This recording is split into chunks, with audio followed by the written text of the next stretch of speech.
Soy Fernando Díaz Villanueva. Hoy es 12 de marzo de 2024 y esto es La Contracrónica.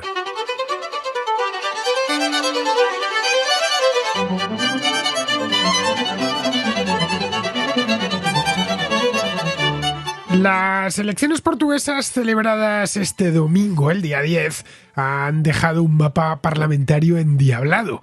La victoria se la ha llevado la Alianza Democrática, una coalición de centro-derecha que orbita en torno al PSD, pero por un estrecho margen de solo 2 diputados y menos de un punto porcentual.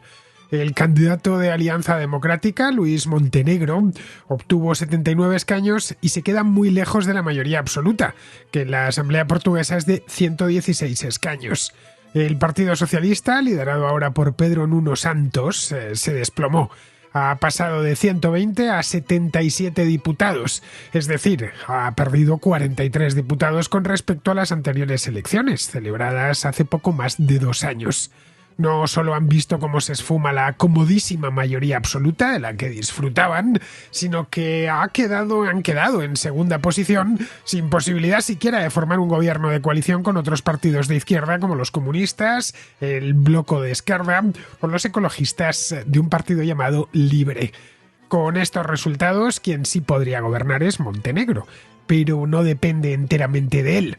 Necesita que en su investidura se abstengan los socialistas o, en su defecto, un partido de derecha identitaria denominado Chega, que irrumpió en la política portuguesa hace menos de 5 años, y que se ha consolidado como tercera fuerza política, con 48 escaños en la Asamblea, 36 más de los que obtuvo en el año 2022. Pero Montenegro no quiere saber nada de Chega.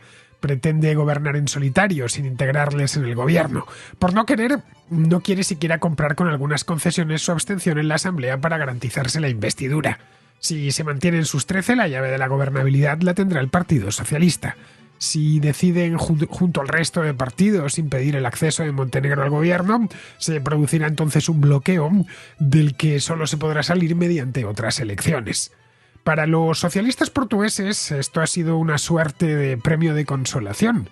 Lleva 9 años en el poder, desde que António Costa ganase las elecciones de 2015, pero el gobierno ha ido encadenando escándalos, algunos muy sonados como la llamada Operación Influencer, que desató una crisis política de gran envergadura en noviembre del año pasado. Costa presentó su renuncia y el presidente, que se llama Marcelo Rebelo de Sousa, convocó elecciones para principios de marzo. Costa, entre tanto, se hizo a un lado, permitiendo que el partido eligiese a un nuevo candidato. Los socialistas se decantaron por Santos, un exministro de Costa que pertenece al ala izquierda del partido. Tendrá que ser Rebelo de Sousa el que trate de desatascar la situación y ponga en marcha la legislatura, encargando al ganador la formación de gobierno.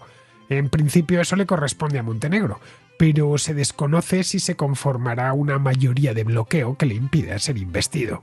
El escenario, por lo tanto, queda abierto. Montenegro en este punto puede hacer 2 cosas. La primera es convencer a los socialistas para que se abstengan y le dejen gobernar, y la segunda, llegar a un acuerdo con Chega y formar un gobierno de coalición, o como mínimo, que los identitarios no impidan su investidura. Ambas opciones implican un gobierno débil y muy condicionado por su escasa mayoría parlamentaria.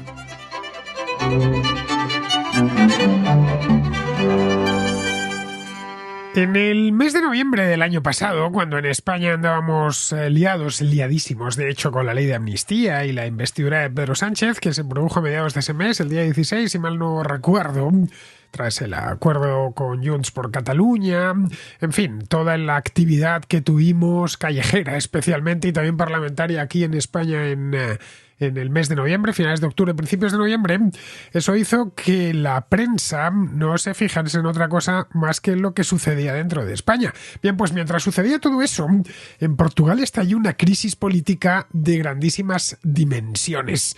Bueno, la mayor crisis política que había tenido que padecer António Costa, el primer ministro, desde que llegó al poder en el año 2015.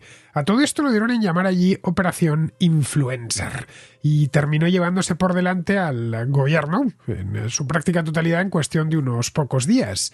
A principios de mes, la policía irrumpió en varios ministerios y hasta en la propia oficina del primer ministro reclamando una serie de documentos. Para que nos hagamos una idea, es como si en España mañana la Guardia Civil entrase en el Palacio de la Moncloa, se llevase detenido al jefe de gabinete de Pedro Sánchez y saliese con cajas llenas de documentos. Esto es lo que sucedió en Lisboa en el mes de noviembre, a principios de noviembre.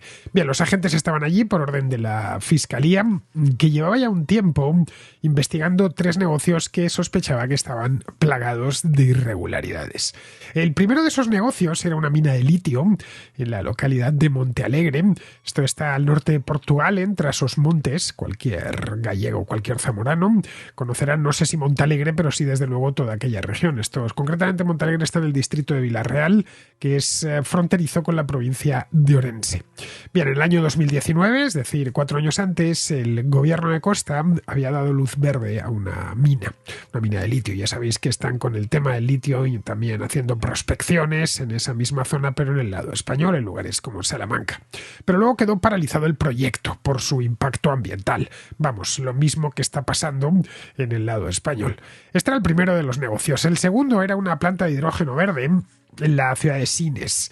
Sines está en el Alentejo, al sur de Setúbal. Bueno, Sines es un lugar importante dentro de Portugal, tiene un puerto, yo creo que el más importante del país, es un centro industrial de primer orden, tiene un par de refinerías, una de Galp y otra de Repsol. Es además la localidad natal de Vasco de Gama. Es un lugar que en origen era muy pequeñito, pero empezó a industrializarse y hoy en Portugal, pues especialmente cierto tipo de industria pasa por Sines. Bueno, es normal que si querían hacer una planta de hidrógeno verde, pues se pensasen en Sines porque ya hay industria energética instalada. Un poco lo que sucede en España con ciertos lugares como pueden ser Tarragona o Puerto Llano, que están exactamente con las mismas historias del hidrógeno verde. Ya sabéis, este hidrógeno en el que se obtiene mediante energía renovable, ya sea paneles solares o molinos aerogeneradores, molinos eólicos. Bien, este era el segundo negocio. El tercero, también en Sines, era un centro de datos, otra de las modas de nuestra época,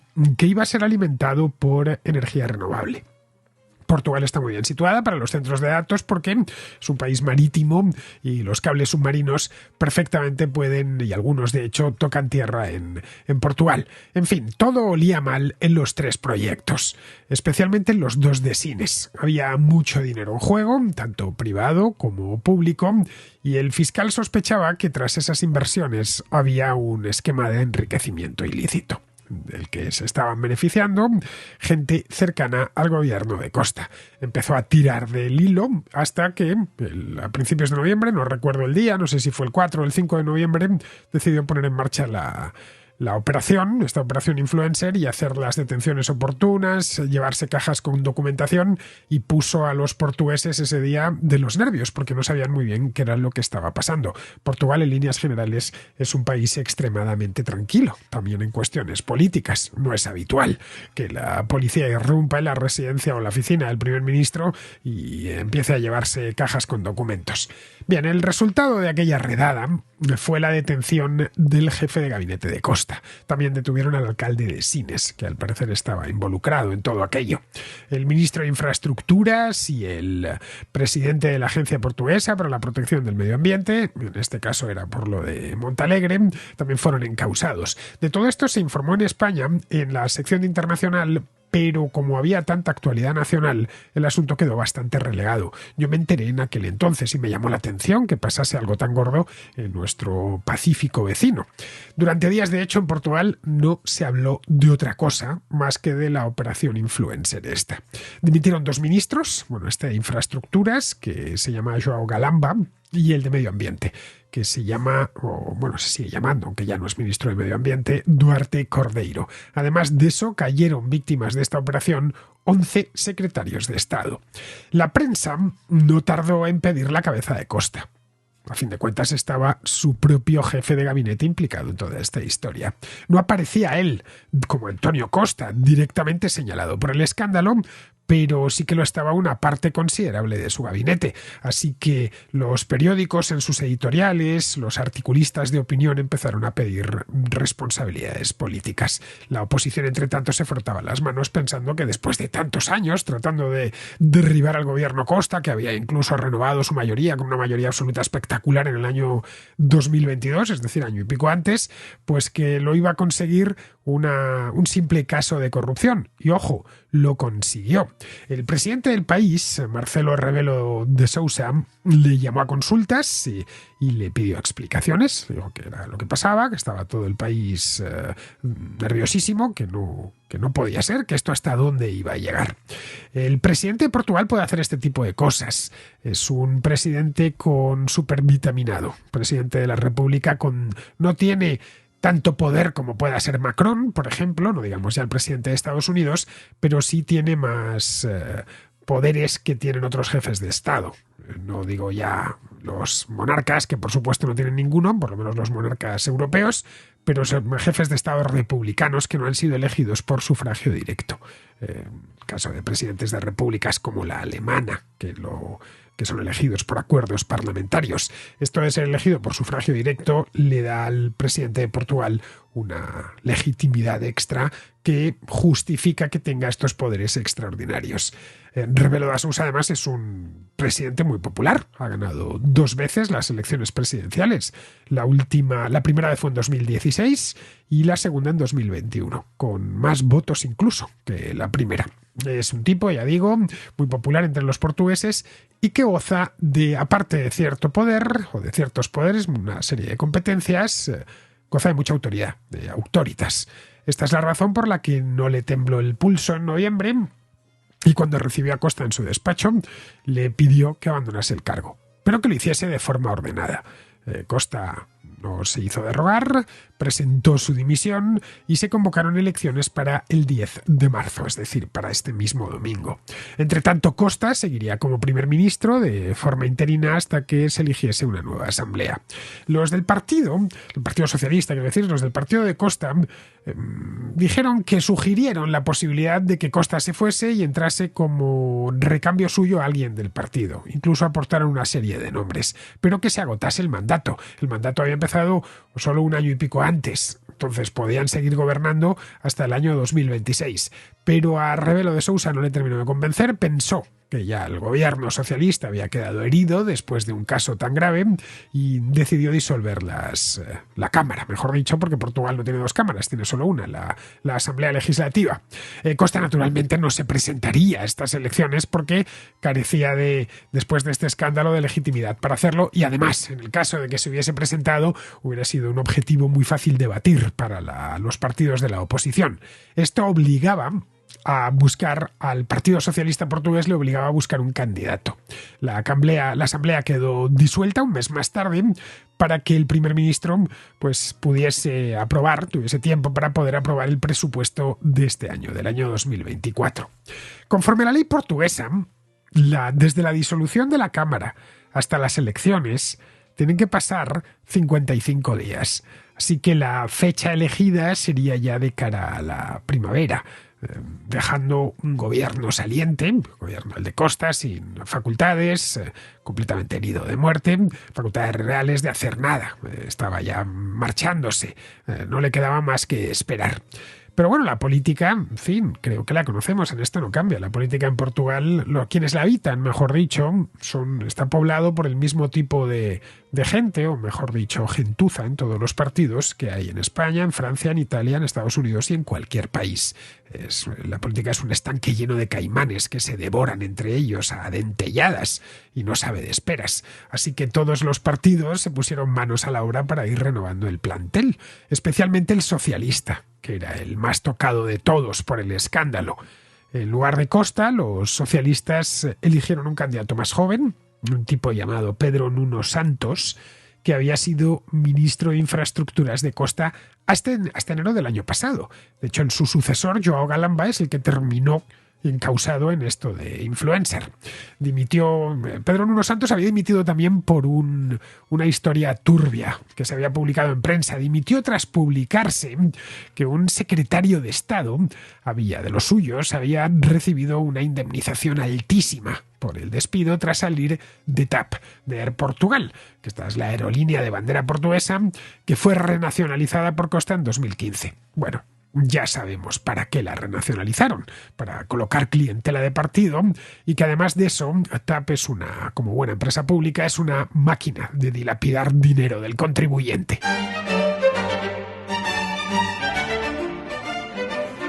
En el otro lado del espectro político ya estaban renovados y en espera de las siguientes elecciones.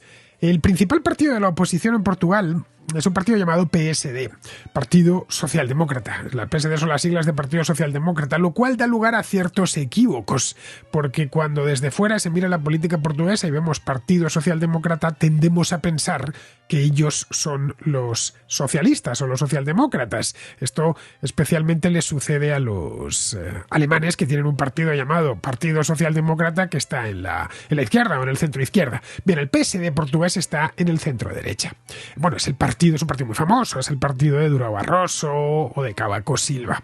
En el año 2022, el PSD presentó a un tipo llamado Rui Rio, que había sido durante unos años alcalde de Oporto, pero perdió 2 escaños. No le salió nada bien las elecciones, así que le jubilaron de forma anticipada y su lugar poco después lo ocupó un tipo más joven llamado Luis Montenegro. Suponía, de hecho, un relevo generacional dentro del Partido Socialdemócrata, del PSD. Los partidos, esto es habitual, cuando un candidato se da un buen batacazo y tiene cierta edad, aprovechan, ronda ya los 60 o los ha superado, aprovechan para hacer un relevo generacional, que es lo que hizo el PSD y lo que ha hecho posteriormente el Partido Socialista. Montenegro, entre otras de las cosas que ha pedido, ha sido que se reprivatice TAP cuanto antes, aunque solo sea para que no le siga costando dinero a los portugueses. Pero en Portugal la derecha tiene un nuevo actor, desde hace no mucho tiempo, desde el año 2019. Hasta entonces había 2 partidos de derecha en Portugal. Uno era el PSD y el otro era el CDS, Centro Democrático y Social, que era más bien de tipo democristiano. Pero el CDS ha terminado desapareciendo de la Asamblea. La verdad es que no sé ni siquiera si todavía existe. En su momento llegó a tener incluso un primer ministro, creo que fue Freitas do Amaral. Pero esto ya hace muchísimos años. Su lugar lo ha ocupado, dentro del espectro del centro-derecha, lo ha ocupado un partido identitario que se llama Chega. Bueno, Chega es chegar en portugués, es llegar en castellano, pero los portugueses lo dicen en el sentido, cuando dicen Chega con admiración, lo dicen en el sentido de basta ya. Esto lo lidera un tipo llamado André Ventura, del que os he hablado aquí hace ya mucho tiempo, creo que fueron las elecciones de 2022 de Portugal.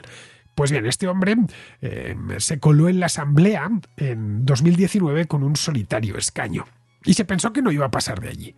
De hecho, Portugal era el único país que no tenía un partido de derecha identitaria. Bueno, al principio era en España y Portugal, luego entró Vox y poco después entró Chega, pero era solo un escaño. Bien, pues en 2022 consiguió 12 y este domingo se ha hecho con 46 y el 18% del voto.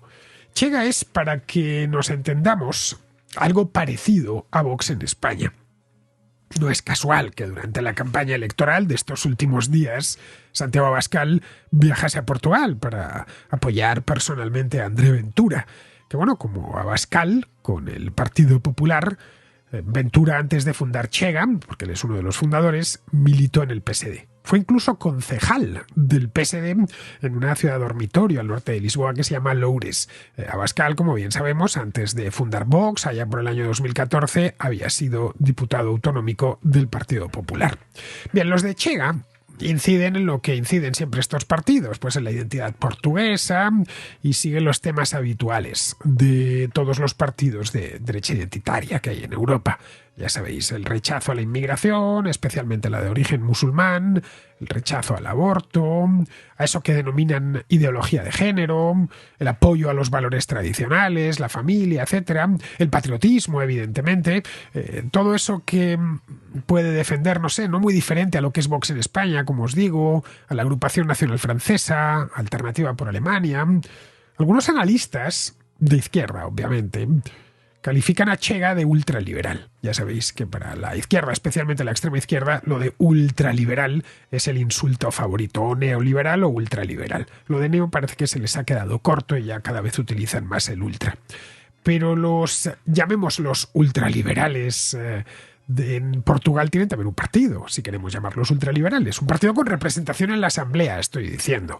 Este partido se llama Iniciativa Liberal. Es un partido también muy reciente. Bueno, fue fundado un poco antes que Chega. Fue fundado en el año 2017 y se coló en la Asamblea Legislativa en 2019 con un escaño, lo mismo que Chega. El domingo consiguió 8 escaños y el 5% del voto, que no está nada mal para un partido que es netamente liberal. El líder del partido es un tipo llamado Rui Rocha y tienen un programa que a mí, sinceramente, a título personal, me parece magnífico. Piden un flat rate del 15%, lo cual está muy bien. Piden la reducción consistente de gasto público, exigen la implantación del bono escolar y, en fin, unas cuantas gollerías más que en España no defiende nadie, al menos nadie con representación en las cámaras.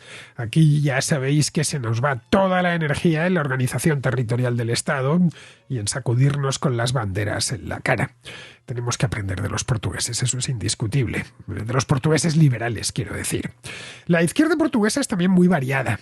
Aparte de los socialistas, del Partido Socialista de toda la vida, del Partido de Costa, hay un Partido Comunista que en el pasado tuvo cierta importancia, especialmente allá por los años 70, 80, sobre todo después de la revolución de los claveles, y tiene todavía mucha importancia en ciertas zonas del país, como el centro-sur. Hay otro partido de izquierda posmoderna que se llama Bloco de Esquerda, que es, por asimilarlo con lo que hay en España, algo parecido a Podemos o a lo que es hoy Sumar. Y luego hay 2 partidos ecologistas, uno llamado Libre y el otro llamado PAN. Lo de PAN a los mexicanos, claro, sonará como el partido de izquierda ecologista se llama PAN, como el Partido de Acción Nacional. No, el PAN en portugués obedece a es un acrónimo que obedece a unas siglas diferentes. Es Pessoas, Animais y Natureza, que es personas, animales y naturaleza. Pero entre los 3, tampoco es que sean muy fuertes, suman 9 escaños. Pero es que en Portugal puedes conseguir un escaño aunque puedes conseguirlo sin problema, y de hecho en las últimas elecciones han conseguido escaño partidos con realmente pocos votos. Por ejemplo, esta de PAN ha conseguido solo el 1,9% de los votos, exactamente en números totales 118.000 votos, y ha conseguido, ese Inés Sousa, ha conseguido meterse dentro de la Asamblea. Claro, como no tiene ningún umbral, qué sé yo, del 5, del 6, del 7%, pues eso permite que estos partiditos pequeños consigan entrar en la Asamblea. Así fue como entró en la Asamblea Chega o como entró en la Asamblea la Iniciativa Liberal. Bien, como vemos actualmente, desde estas elecciones hay 8 partidos con representación en la Cámara. Pero no se puede hablar de bloques, a diferencia de lo que sucede en España. El PSD podría llegar a un acuerdo relativamente fácil con Iniciativa Liberal, pero no con Chega, o al menos eso es lo que asegura Montenegro. En la izquierda no les dan los números. Sumando al Partido Socialista, al Comunista, al Bloco de Esquerdas, al Libre y al PAN, se quedan en 91 escaños. Si quieren hacer un gobierno al estilo del de Pedro Sánchez. Estos son 25 menos de los necesarios para la mayoría absoluta. En el caso de que quisiesen postular a Santos como primer ministro, cosa que no harán porque ha quedado segundo y además la postulación se la tiene que encargar el presidente, ni sumando a toda la izquierda se acerca a la mayoría absoluta. Así que lo más probable es que Rebelo de Sousa encargue la formación de un gobierno al ganador, que es Montenegro. Le llamará al Palacio de Belén, que es un palacete precioso, como todo en Lisboa, que hay al lado del monasterio de los Jerónimos, y le preguntará si se atreve a formar gobierno. Para ser investido, le basta una mayoría simple, a diferencia de lo que sucede en España, que el primer ministro necesita una mayoría absoluta. Se dirigirá entonces a la Asamblea y expondrá allí su programa de gobierno. Si se lo rechazan por mayoría absoluta, se quedará sin investir.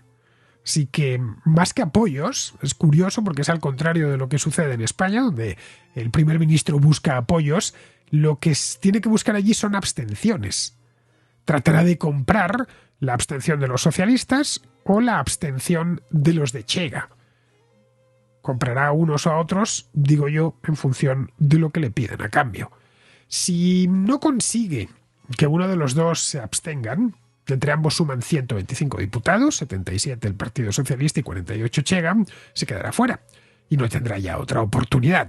El presidente no le va a dar, a no ser que le llegue y le diga, pues sí, ahora ya está. La primera vez no salió, pero la segunda sí, ahora los de Chega se van a abstener, que por poder podría suceder, pero es poco probable.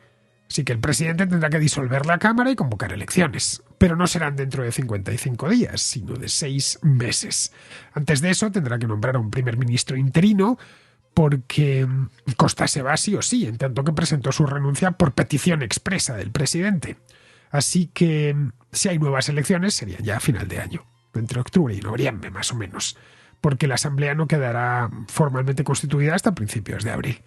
No sabemos lo que va a pasar, no tenemos ni idea, pero tanto a socialistas como a los de Chega les interesa tener un gobierno débil del PSD en el Palacete de San Bento, que es la residencia del primer ministro. Están los jardines del Parlamento. El primer ministro de Portugal no necesita vehículo oficial para ir a la Asamblea, va andando, no tiene más que cruzar el jardín. Vamos, que les va a necesitar para cualquier cosa que quiera sacar adelante. Para Montenegro no es mal arreglo. Dentro de lo malo, pues no es lo peor. Se ha quedado muy lejos de la mayoría absoluta, pero la alcanza tanto con los de Chega como con los socialistas. Sí que es previsible que busque su apoyo en función del tipo de ley que quiera aprobar. No es el mejor de los escenarios, pero es práctico para todas las partes. Ir a elecciones es una lotería y ninguno parece que se la quiera volver a jugar. Vamos con la contrarréplica. Empezamos con Juan Carlos, que es de Miami, que pregunta por qué no se habla más de la crisis que vive Haití en estos momentos. Y es sobre lo que estaba sucediendo en Haití. Creo que lo que está sucediendo en Haití con todas estas bandas que tienen prácticamente tomado el país. Y a mí lo que me sorprende es que veo muy poca difusión de lo que está sucediendo en estos momentos en Haití, en el mundo y en los medios, en los medios internacionales. En los Estados Unidos prácticamente las noticias las acaparan las elecciones presidenciales, Trump, en el mundo entero, la guerra de Ucrania, el conflicto israelo-palestino, y todas las cosas que están sucediendo, que realmente una vez más, silencian lo que sucede en Haití. Y a mi entender, desde mi punto de vista, es una cosa que se repite constantemente durante, durante todo el siglo XX y parece que va a seguir así durante todo el siglo XXI. Es el poco interés que Haití levanta en la opinión internacional. O sea, prácticamente a nadie le importa lo que sucede en Haití, ni siquiera entre los países vecinos, ni el resto de los países americanos del área. Realmente es muy inquietante el, el- el silencio y, y la forma en que los medios se desentienden completamente de lo que está sucediendo en Haití. Eso me, me alarma, y al mismo tiempo también quisiera hacerte una sugerencia, y es aprovechar y hacer un programa sobre Haití, que la historia de Haití lo merece mucho. Es la primera independencia en América, el primer país negro en ser independiente, la primera revolución negra del mundo. En fin, creo que Haití merecería una contrahistoria, y desde mi punto de vista, y bueno, eso ayudaría un poco quizás a levantar el interés de lo que está sucediendo realmente en ese país, que es muy, muy lamentable. Bueno, muchas gracias, discúlpame por extenderme tanto, y nada, y felicidades por tu programa.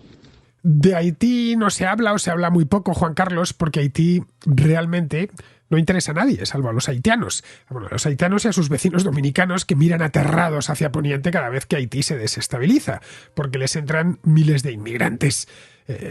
Preocupa al resto del mundo en el caso de que suceda algo muy gordo, le hace un terremoto, enfrentamientos civiles o lo que está sucediendo ahora mismo. Pero es que esto empezó hace ya bastante tiempo y es cuando la cosa se ha desmadrado por completo, que han llegado imágenes de vídeo en lo que se les ve acuchillándose de forma literal cuando hemos empezado a hablar del tema. El país, y esto no creo que sea un secreto para nadie, Haití es una ruina absoluta, es además un país muy violento. Las pandillas ya controlaban zonas enteras de las principales ciudades, especialmente de la capital, de Puerto Príncipe.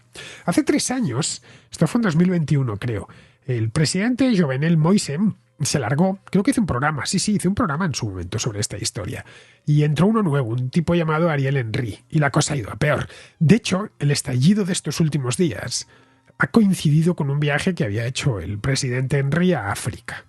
Estaba de vuelta, paró en Guyana para una cumbre y ahora está en Puerto Rico, según parece, esperando a poder regresar a su país porque el aeropuerto de la capital, el de Puerto Príncipe, está cerrado. Pues vamos, Puerto Príncipe es una ciudad sin ley. Si has tenido oportunidad de ver fotografías o de ver sobre todo vídeos, si has leído algún reportaje, se te hiela la sangre. Y eso que es poco lo que nos llega desde allí, porque no es un lugar en el que se puede informar fácilmente, ni haya corresponsales destacados, ni nada de eso. Vamos, yo no me atrevería a salir con una cámara de fotos a la calle, ni siquiera hacerlo con un móvil, es que te pueden cortar el cuello. En fin, que se han retirado hasta las misiones diplomáticas, porque que gente que tiene escoltas y van automóviles blindados, porque se están produciendo verdaderas matanzas por todo el país. Pero vamos, a quien de verdad asusta lo que sucede allí, más allá del propio Haití, obviamente, es a los dominicanos, que tienen una frontera de casi 400 kilómetros con Haití. Al lado de Haití, la República Dominicana es un país extraordinariamente próspero. Para los haitianos, Haití es el primerísimo mundo. De hecho, es un país riquísimo. Esa es la razón por la cual tratan de emigrar allí e instalarse en Santo Domingo o en cualquier ciudad para hacer cualquier tipo de trabajo. Los dominicanos siempre han temido por sus vecinos, ya que les invadieron en el pasado y saben que Haití está desmontado como estado desde hace ya muchos años. Pero vamos, no es mala idea hacer una contrahistoria sobre Haití. No lo había pensado. Me has dado tú la idea, Juan Carlos. Sí, pues mira, como la semana que viene voy a ir a la República Dominicana, voy a ir personalmente, quiero decir, que tengo que dar una conferencia allí, voy a leer algo. Me traeré material de la isla, de la Española, me traeré material sobre Haití y también sobre la República Dominicana. Bien, seguimos con Israel, que nos habla de Francina Armengol. Y me gustaría hacer un comentario tras la rueda de prensa de la señora Armengol, en la que ha intentado dar explicaciones de su actitud, de su comportamiento durante la compra de mascarillas en la pandemia.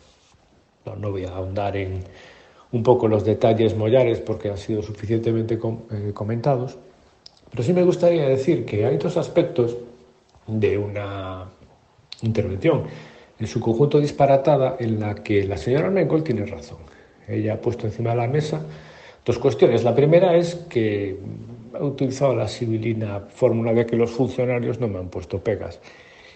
Y es cierto, o sea, las mascarillas llegaron, nadie le puso pegas en la administración, los funcionarios encargados de recepcionar ese material, comprobar, cotejar pues, que era el material correcto, allí nadie puso pegas, las mascarillas llegaron a distribución y solo después alguien se quitó la patata caliente, pidió un informe al Centro Nacional de Equipos de Protección, ese organismo algo parecido, y bueno, cuando llega el informe de vuelta, pues dicen que hay que retirar las mascarillas de distribución.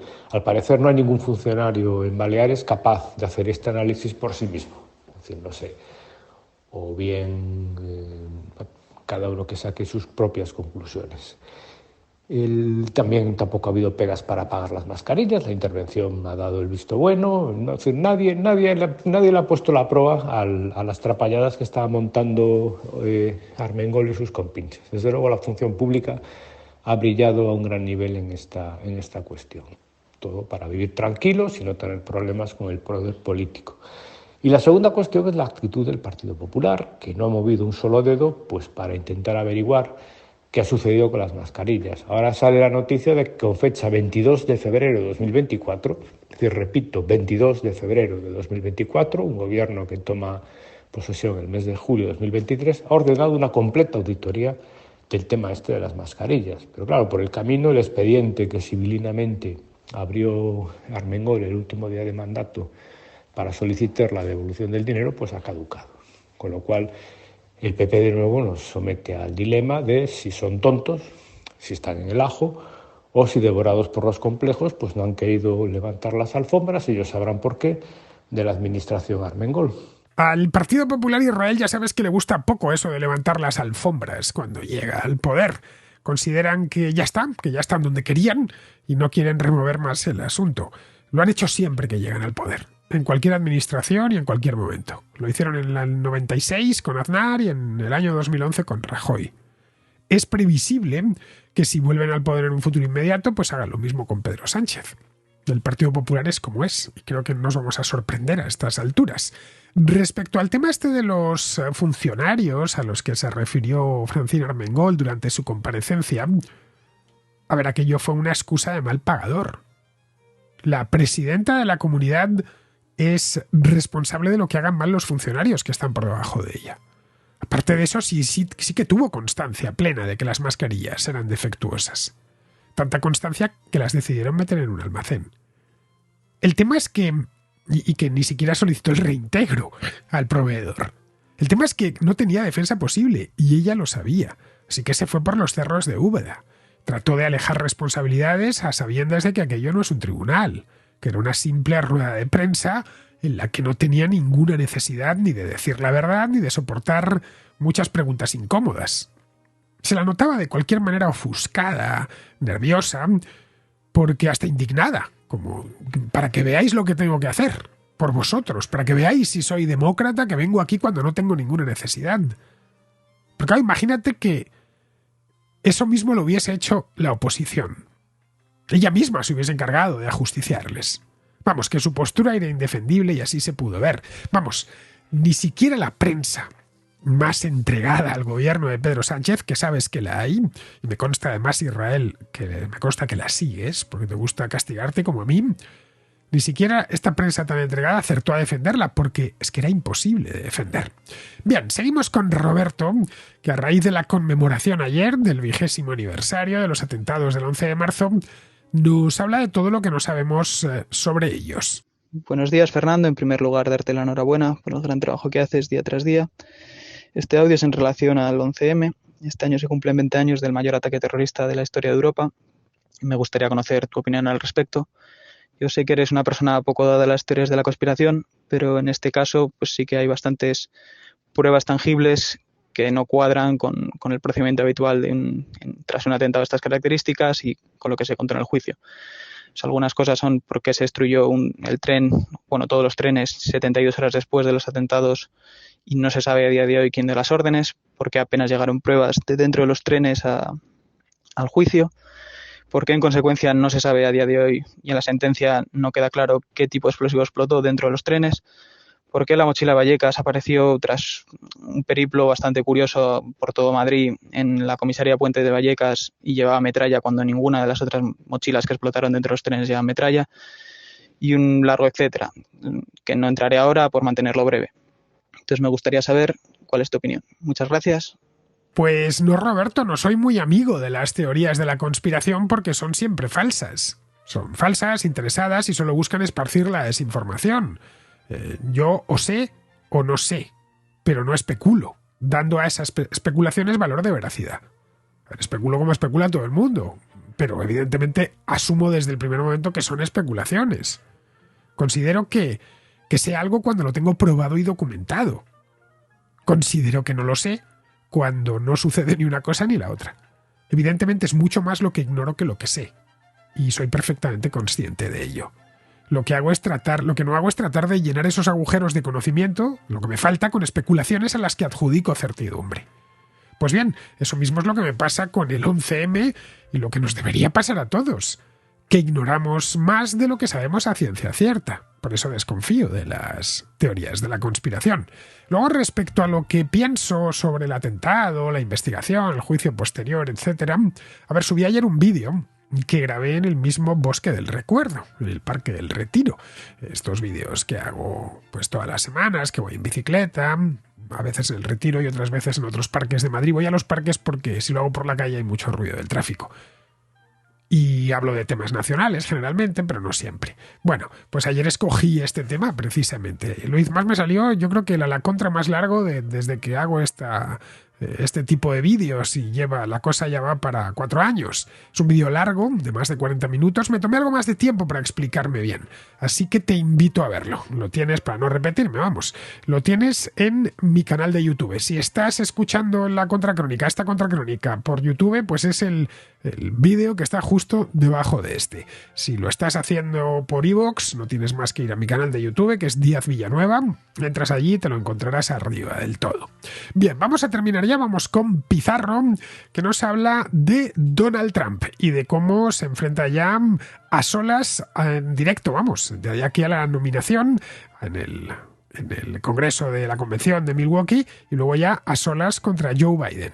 Donaldo es impresentable por sus formas despectivas, su ética bordeando la ley no se sabe bien por qué lado y su proteccionismo empobrecedor a largo plazo.